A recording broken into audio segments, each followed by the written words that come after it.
Hi again, and welcome back to the 8th lecture in the Galaxies course.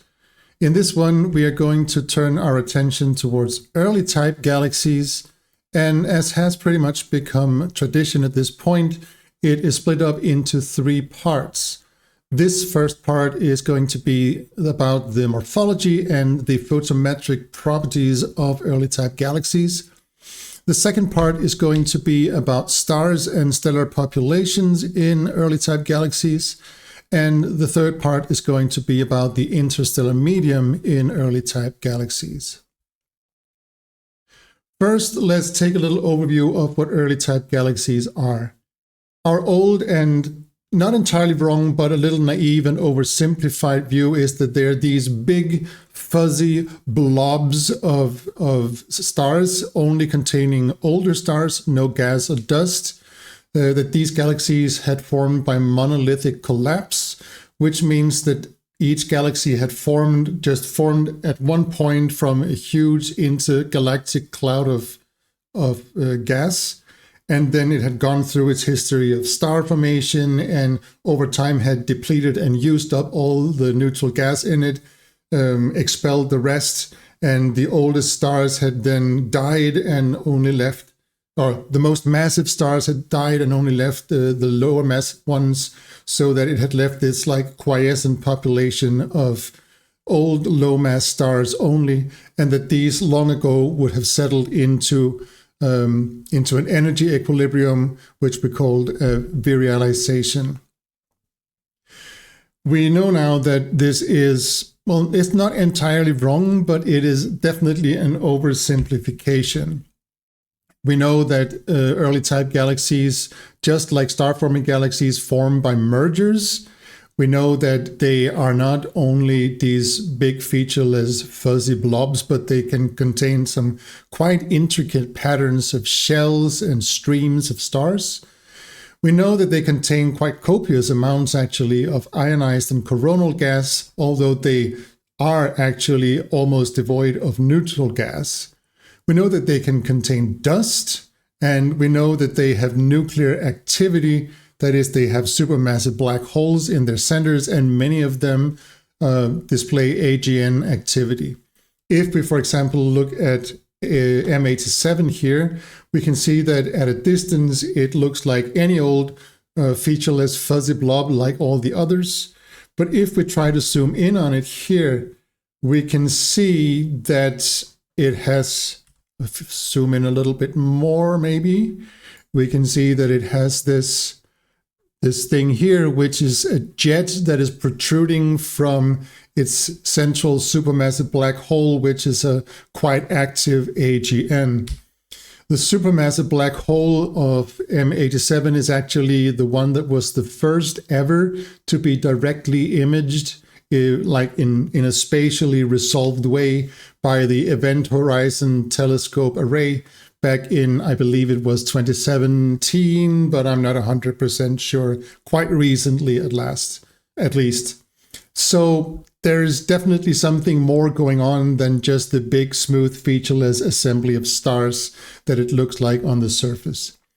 Another example of this is NGC 474 that we can see here. This is a large lenticular galaxy, but as we can see, it is not only lenticular, it also has these very beautiful patterns of shells. So these shells are probably the result of a previous interaction, like major interaction event, where you can see that something has disturbed the orbits of these stars. And because there's very little neutral gas and very little dense gas in this galaxy,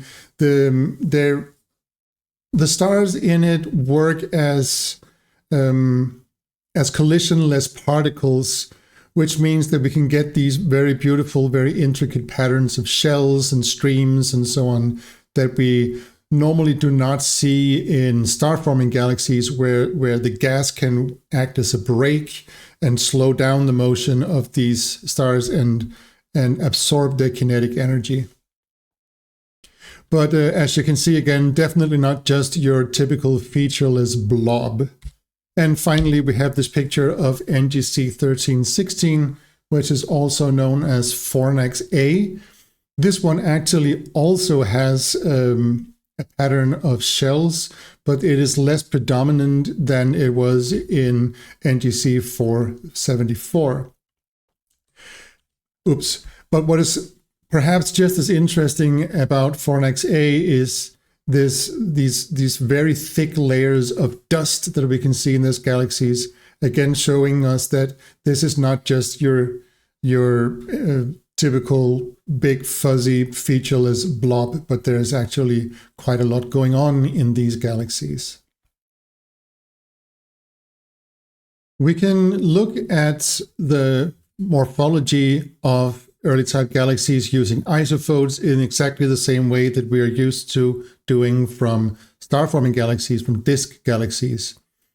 And we can use them just the same to create surface brightness profiles, to measure the ellipticity, as we have also touched on with disk galaxies, except here it is actual ellipticity. With disk galaxies, it was apparent ellipticity that stemmed from us viewing them at a certain inclination angle.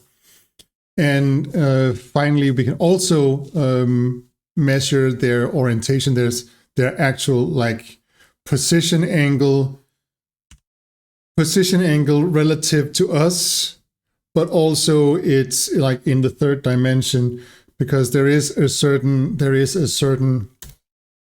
degeneracy between ellipticity and orientation, of course. And finally, we can analyze its deviation from a pure ellipse shape, which we call either boxy or disky galaxies, which we're going to look a little bit more into at a later point. Just as a reminder, we can define the ellipticity as 1 minus the ratio of the minor to the major axis, or semi-major axis and semi-minor axis. And then we classify elliptical galaxies as an E0 to E some number, where this number is the ellipticity times 10 and then rounded off to the closest integer. If we take a look at this figure here, we can also see that that there is a shift in the orientation of the ellipticity of the isophotes in this galaxy, right? If we look at the outer isophotes, we see a major axis that runs more or less like this. And if we look in the inner isophotes, we can see it twists a little bit as we move further and further in, and we are much closer to a vertical orientation axis in the center. This is what is called an isophote twist, and it should give us a hint that the kinematics and the geometry of stellar orbits in an early type galaxy can be quite complex, more so than they look from the outside.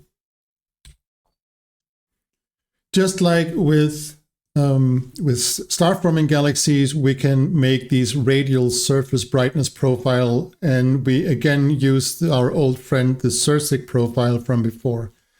Again, the Sirsic profile is mathematically expressed in the form we see here, where n is the Sirsic index and I is the intensity at a given place, where RE is the effective radius, which is the radius containing half of the total integrated flux in the galaxy, and IE is the surface brightness or intensity at this radius, the effective radius.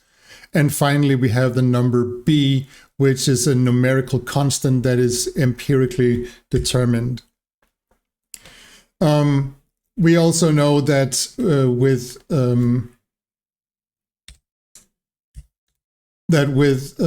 disk galaxies, we have a value of n equals 1, basically exponential decay, and that in most ETGs we have a Sirsic index of around 4, which then gives this surface brightness profile that is called de Vaucouleurs' law, which is a special case of the Sirsic profile.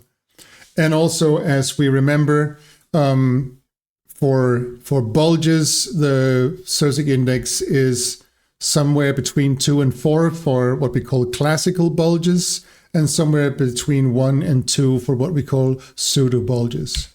All this should basically be a throwback to lecture 2. So I hope this is not too new and doesn't come as a surprise.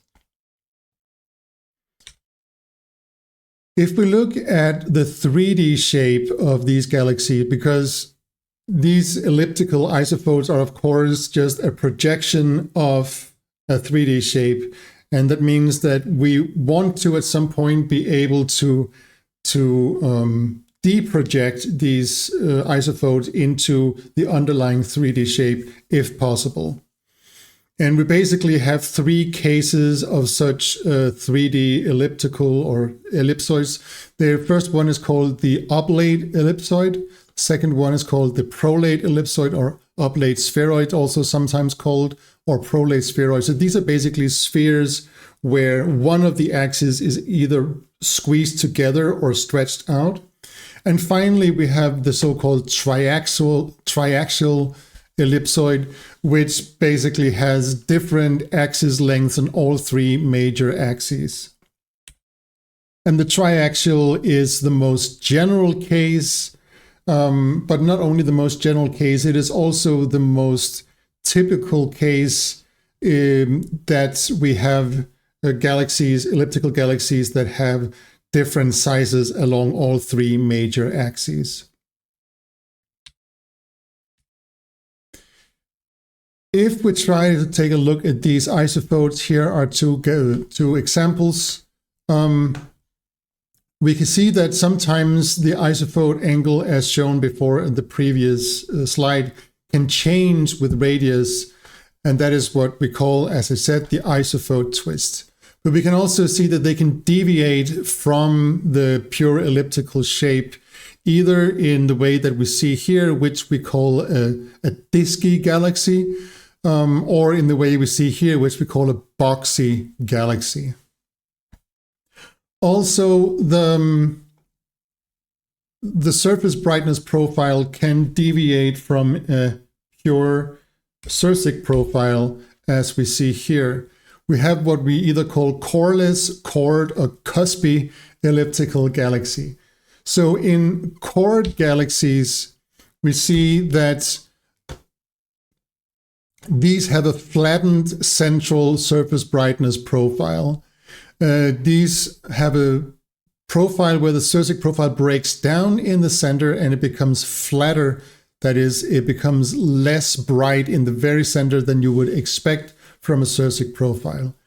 These often have boxy isophotes. They often have older stars compared to other early type galaxies, and they often have a triaxial shape. They also have larger alpha element enhancement, as we looked into in the previous lecture, or maybe it was the one before, I'm not entirely sure, but in an earlier lecture at least. And they are slow rotators, which I will come back to in a little bit what that means.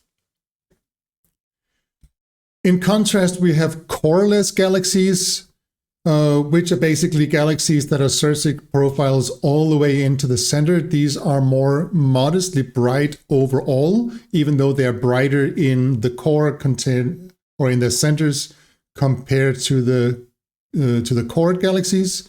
They have more disky isophotes, so they are more similar to lenticular galaxies. These have younger stars than the chord galaxies. They have more oblate spheroidal shape, so again, they are more lenticular-like.